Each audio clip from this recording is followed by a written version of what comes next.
तो मैं अजय कुमार पटेल मेरे इस यूट्यूब चैनल रेलवे गुड्डू में आप सभी का स्वागत करता हूं।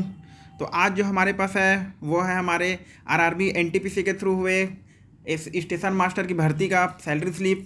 तो ये हमारे स्टेशन मास्टर जी हैं जिनका अभी अभी रिक्रूटमेंट हुआ है रेलवे में। तो ये दिसंबर में रिक्रूट हुए थे और ये इनका सैलरी स्लिप है। तो ये जो सैलरी स्लिप आई है वो है हमारे मार्च महीने का, मतलब जस्ट लेटेस्ट सैलरी स्लिप है 2023 मार्च का। तो देखिए, जब वो ट्रेनिंग पीरियड में थे तो आखिर उनको कितनी सैलरी मिल रही थी और क्या क्या चीज़ें, उनका अलाउंसेस क्या क्या चीज़ें मिलती हैं, उनका कैसे करके पे स्लिप बनता है। वास्तव में ये चीज़ जो है अभी स्टाइपेंड के रूप में रहती है। जब आप रेलवे के ट्रेनिंग करते रहते हैं तो इस दौरान आपको जो मिलती है वो होता है रेलवे का वास्तव में स्टाइपेंड होता है। ये आपकी जो मेन सैलरी है उसी की तरह काउंट नहीं होती है। ये समझ लीजिए आपका एक स्टाइपेंड ही है ओनली। तो ये जो सैलरी स्लिप है, आइए इसके बारे में हम चर्चा करते हैं। तो आइए सबसे पहले देखते हैं। तो ये है हमारा सैलरी स्लिप में सबसे पहले जो चीज़ लिखी होती है वो होता है हमारा जो जोन है। तो देखिए, इनका जो जोन है वो है ACCR zone, south east central railway zone के ये स्टेशन मास्टर है। और इनको जो डिवीज़न अलॉट हुआ है वह है नागपुर डिवीज़न का। तो ये नागपुर डिवीज़न से बिलोंग करते हैं। और इसके बाद ये है यहाँ पे स्लिप। तो ये जो हमारा पे स्लिप है वो मार्च 2023 का मंथ का है। अब देखिए, इसमें जो चीज़ें दी होती हैं वो चीज़ें आगे में चर्चा करते हैं। तो यहाँ पे देखिए, सबसे पहले दी होती है कर्मचारी संख्या। जो आप कर्मचारी का जो नंबर है वो यहाँ पे शो है। क्योंकि मैंने वो उनकी निजी जानकारी है इसलिए उसको मैंने पेंसिल से हाईलाइट कर लिया है, मतलब उसको डार्क कर दिया है। तो ये आपको नहीं दिख पाएंगे। तो देखिए, सबसे पहले क्या क्या चीज़ें इसमें दी रहती हैं, जितनी भी विवरण है उसके बारे में धीरे धीरे चर्चा करते हुए चलते हैं। तो देखिए, सबसे पहले यहाँ पर जो चीज़ दिया रहता है वो है हमारा नेम। जो इम्प्लॉई हैं उनका यहाँ पर रहता है नेम। उसके बाद रहेगा उनका डिजिग्नेशन, मतलब क्या होता है पदनाम, आखिर वो किस पद पर यहाँ पर कार्य कर रहे हैं। तो देखिए, यहाँ पे उनका जो पद है वो है SM। SM का मतलब होता है स्टेशन मास्टर, मतलब ये पूरा स्टेशन मास्टर, और या फिर आप बोल दीजिए बड़ा बाबू हैं। अब देखिए, यहाँ पर जो आपका होता है डिपार्टमेंट, तो इनका जो डिपार्टमेंट है वो है ऑपरेटिंग। जितने भी स्टेशन मास्टर्स और ये गुड्स ट्रेन मैनेजर और लोको पायलट्स, ये सभी आते हैं ऑपरेटिंग डिपार्टमेंट में, क्योंकि ये डायरेक्टली फेस करते हैं ट्रेन का मूवमेंट को ये कंट्रोल करते हैं। और इसके बाद जो आपका अगला चीज़ इसमें दिया रहता है वो है स्टेशन। तो देखिए, ये स्टेशन अभी फ़िलहाल क्योंकि ये ट्रेनिंग मोड में है इस कारण से डिवीज़न ही आपका स्टेशन होता है। तो इनका जो स्टेशन है वो है नागपुर। अब इसके बाद रहता है आपका अगला बिल यूनिट। बिल यूनिट कौन सा है? तो देखिए, यहाँ पर लिखा रहेगा। इसके बाद देखिए, बाजू में लिखा हुआ है ट्रेनी ऑपरेटिंग, मतलब ये अभी ट्रेनिंग मोड पे है और ये इनका डिपार्टमेंट कौन सा है? ऑपरेटिंग। इनके बाद रहेगा इनका आधार नंबर। तो ये सब चीज़ें इसमें दी होती है। इसके बाद देखिए, चलिए आगे बढ़ते हैं। तो यहाँ पर देख सकते हैं आपको जो अगला चीज़ दिया हुआ है वो है उनका जन्म तिथि, मतलब उनका डेट ऑफ बर्थ। जो उनका डेट ऑफ बर्थ है जो भी है, तो देखिए इनका डेट ऑफ बर्थ 1996 का है, 1996 का है ये। अब इसके बाद रहेगा आपका कौन सा पे लेवल का है। तो देखिए, अभी जो पे लेवल चल रहा है वो 7th पे लेवल चल रहा है।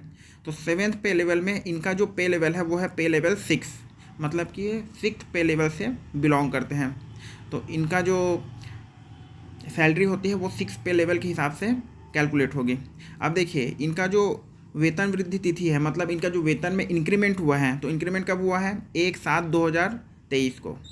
वास्तव में जो इनका इंक्रीमेंट होगा, मतलब ये जो अगला इंक्रीमेंट होगा उसके बारे में दिया गया है 1/7/2023, मतलब कि जो 7वां महीना जुलाई आएगा तो इनका पहला इंक्रीमेंट मिलेगा इनको। अब इसके बाद ये रहता है इनमें मोबाइल नंबर। अब देखिए, आगे बढ़ते हैं। तो यहाँ पर आप देख सकते हैं पूरा का पूरा इनके सबसे पहले विवरण में दिया हुआ है डेट ऑफ ज्वाइनिंग। मतलब ये जो है एज अ स्टेशन मास्टर, चाहे वो ट्रेनिंग के रूप में हो चाहे जैसे भी हो, तो इनका जो ज्वाइनिंग हुआ है वो हुआ है हमारा 6/12/2022 को। मतलब इन्होंने 6 दिसंबर 2022 को ज्वाइन किया है। तो ये फर्स्ट बैच थी स्टेशन मास्टर की ACCR जोन से। तो ये उसी समय ज्वाइन किए थे 6/12/2022 को। इसके बाद जो आगे दी होती है वो चीज़ है इनका PF अकाउंट नंबर। तो ये जो होता है एम्प्लॉय के लिए होता है। तो इनका जो PF अकाउंट नंबर है उसे मैंने डार्क कर दिया है क्योंकि इनका वो पर्सनल चीज़ है। इसके बाद चलते हैं आगे। तो ये देखिए, ये पेमेंट मोड दिया हुआ है। पेमेंट मोड में यहाँ पर दिया हुआ है पूरा का पूरा कि ये पेमेंट किस माध्यम से हुआ है। तो ये देखिए, NEFT के थ्रू हुआ है, कोर बैंकिंग के माध्यम से ये ट्रांसफ़र हुआ है। इसके बाद फिर जो अगला दिया रहता है वो चीज़ है आपका बैंक। जिस बैंक में आपका पैसा आता है उस बैंक का यहाँ पे विवरण होता है। तो ये जो एम्प्लॉई हैं इनका जो पेमेंट आता है बैंक में वो आता है SBI बैंक में। तो SBI बैंक में इनका आएगा। जो भी आप बैंक डाले रहेंगे उस बैंक में आपका पेमेंट आता है। अगर यहाँ पर HDFC होता या फिर कोई और बैंक होता तो ये वेरी करता है। आप चाहे अपनी चॉइस है, आप चाहे जिस बैंक में भी अकाउंट खुला लें वहाँ पे आपका पेमेंट जो है कर दिया जाएगा। इसके लिए आपको जो फॉर्मेलिटीज़ रहती हैं वो पूरी कर दीजिए, फिर उसके बाद फिर आप उसमें आप जिस बैंक अकाउंट में लेना चाहें उसमें पेमेंट ले सकते हैं। इसके बाद रहता है आपका अकाउंट नंबर। तो ये जो SBI ब्रांच में इन्होंने जो अकाउंट खोला होगा, तो जो अकाउंट इन्होंने खोला था उसका ये है अकाउंट नंबर। इसके बाद फिर रहता है आपका पैन नंबर। तो ये सभी चीज़ें पूरा का पूरा दी होती है। मतलब ये जो पूरा का पूरा जो ऊपर की वैल्यूज़ हैं वो कम्प्लीटली इन्फॉर्मेशन देती है एम्प्लॉय के बारे में। एम्प्लॉय का इसमें पूरा का पूरा इन्फॉर्मेशन होता है, कब उन्होंने ज्वाइन किया, कब उन्होंने क्या किया। इसके बाद देखिए ये होता है आपका सैलरी समरी।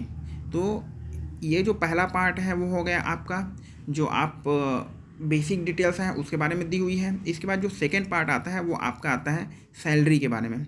तो देखिए यहाँ पर सैलरी का समरी क्या क्या दिया हुआ है उसमें चलते हैं। तो देखिए इनका जो लीव बैलेंस है, मतलब जो ये अवकाश ले सकते हैं वो अवकाश अभी नहीं है, क्योंकि देखिए ये क्योंकि अभी ट्रेनिंग मोड में है तो चूँकि अवकाश अभी नहीं दिया जाता है। लेकिन फ़िलहाल देखते हैं इनमें क्या क्या चीज़ें शो हुई हैं। तो देखिए यहाँ पे दिया हुआ है LAP मतलब क्या होता है, जो अवकाश होता है वो अभी 0 डेज़ है।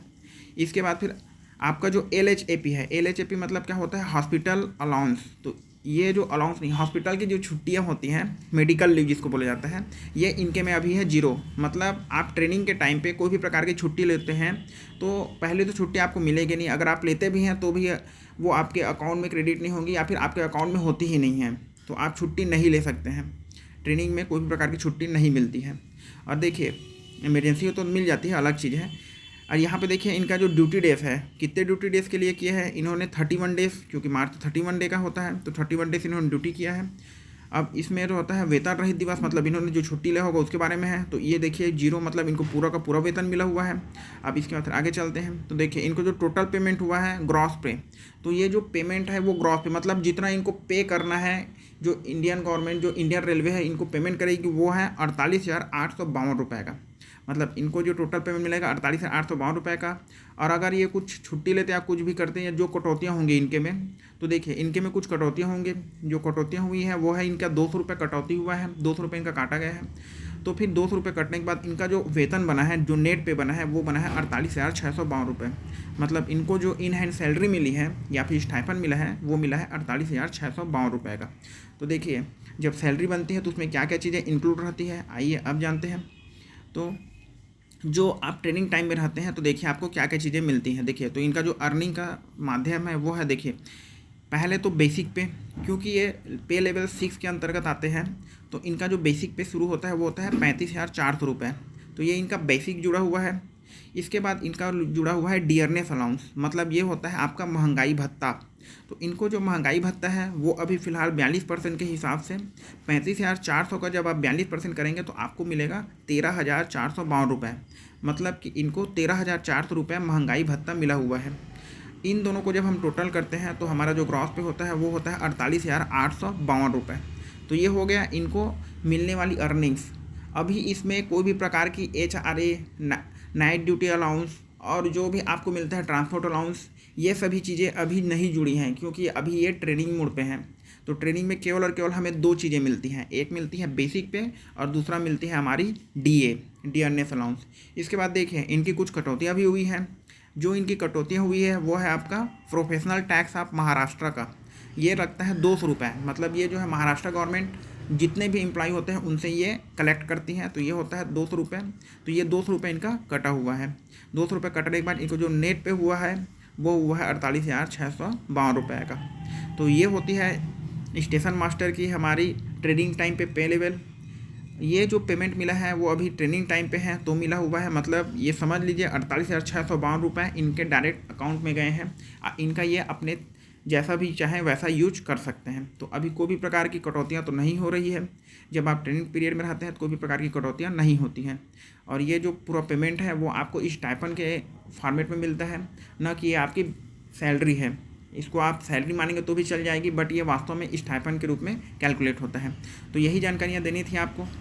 ये हमारा जो पे स्लिप है ये स्टेशन मास्टर की है। तो चलिए फिर यही आपको जानकारी देनी थी। मिलते हैं नेक्स्ट वीडियो में। अगर आप नए हैं तो चैनल को प्लीज़ सब्सक्राइब ज़रूर कीजिए और बाय बाय।